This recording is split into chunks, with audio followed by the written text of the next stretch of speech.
Kung ito ang ikakamatay ng maliit ninyong lingkod at alipin na si Magsaysay, hindi baling mamatay ako dito sa panahon na ito. Mapakita ko lamang sa inyo. Maipakita ko lamang sa inyo na kayo ay mahal sa amin sapagkat kaming lahat ay inyo.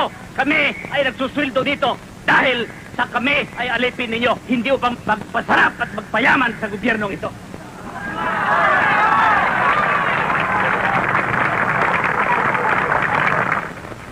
At noong araw ng maliit ninyong lingkod ay sumumpa sa luneta na maglilingkod ng tapat at buong puso at kaluluwa sa bayan at lalong-lalo na sa kapwa niyang maliliit. Ayan sa gisag na naisigaw ko ay walang iba kung hindi. Yan simbolong yan ang pagtulong at pagbuhat sa mga hihirap na kababayan natin. Ang paglilingkod sa gobyerno ay hindi binibilang kung ilang taon. Kung hindi, kung anong nagawa mo sa bayan, yan ang dapat natin sukatin sa isang paglilingkod sa bayan. Maaaring maging 40 taon ang isang tao sa gobyerno.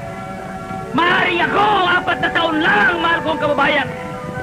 Ngunit, maaari kong sabihin, ginawa natin lahat ang kaya natin. At mahirap pala ang maglingkod sa bayan kung ibibigay mo lahat ang kaluluwa mo sa bayan. Madaling maglingkod sa bayan kung ikaw ang isipin mo ay magpapasasa, magpapayaman, magpapatakbo ng hagad yan, numero 1 ang autobot, bibigyan mo ng 5 bandera. Madali yan.